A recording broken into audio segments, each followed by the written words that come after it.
ไม่สูงค่าก็ไม่สูงขนาดเลยมาตกตักกันก็2-3 วันละก็เลยข่าวมาวงเวียงๆนะครับเนาะว่าปาร์ตี้ไม่สูงจึงไต้ SPP วันให้นะครับเนาะว่าตีกว่าจอยเทียมพอมีคนเมืองเจือนทุบเพมากซึกร้อยแตกตีวันกองตับนำคำนะครับเนาะก็กาอันนี้ที่เป็นน้องเต๋ออันเป็นน้องเต๋อเขาได้ฮัดกว่าเต๋อฮัดกว่าอันวันนี้ได้เฮาคามาไปด้วยกันนะครับเนาะกูก็ว่ามันจะเป็นลองเต๋อ5นั่นก็เป็นข่าวลือก็หือนี่ครับเนาะอันนี้ก็ข่าวก็ไปตกลงว่าเป็นข่าวลองเต๋อนะครับเนาะไว้การอะไรหันข่าวมาวันนั้นนะครับSPP ปฏิบัติสุจึงใต้ขาวหางแฮนปุ่นตาติกะจอยเทียมบ่มีก้นเมืองนี่ค่ะว่าไหนดีนำคำนี่ค่ะเนาะว่าเป็นเพียงขาววนว่าแต่อับเตรียมฮัดเข้ากว่าเย้านี่ค่ะเนาะวัดนั้นเพราะกับสร้างหลานใน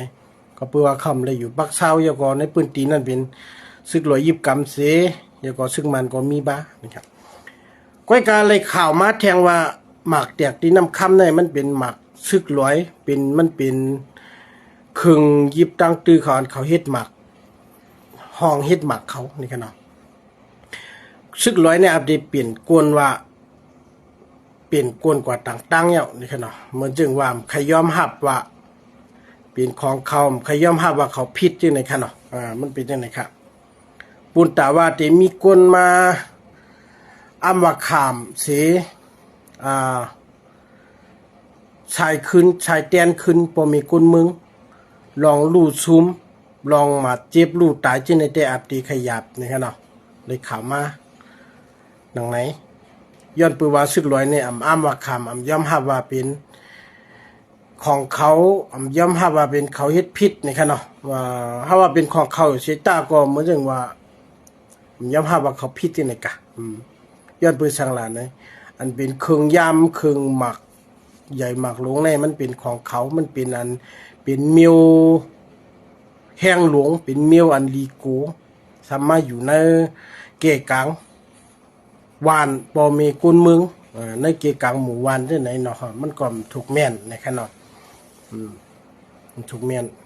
หยอกกำไรเพราะมันเปลี่ยนมาจังไหนซ้ำมีพระอามาคำมีเพอที่มา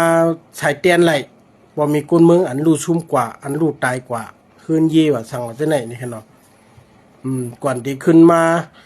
เฮ็ดช่างเหมือนเก่าในมันง่ายๆนะครับกับปานเงินตวงก็หายาบ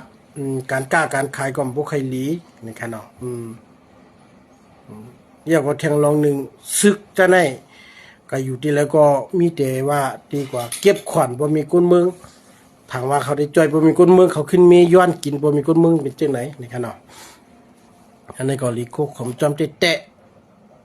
พระกอมเคยเปลี่ยนแต่มันก็เปลี่ยนมานะครับเนาะพอเปลี่ยนมามีพระอ้ำว่าคำมีเผยแต่ที่ดูล้อมตัวถึงชายเตียนขึ้นไหลนะครับ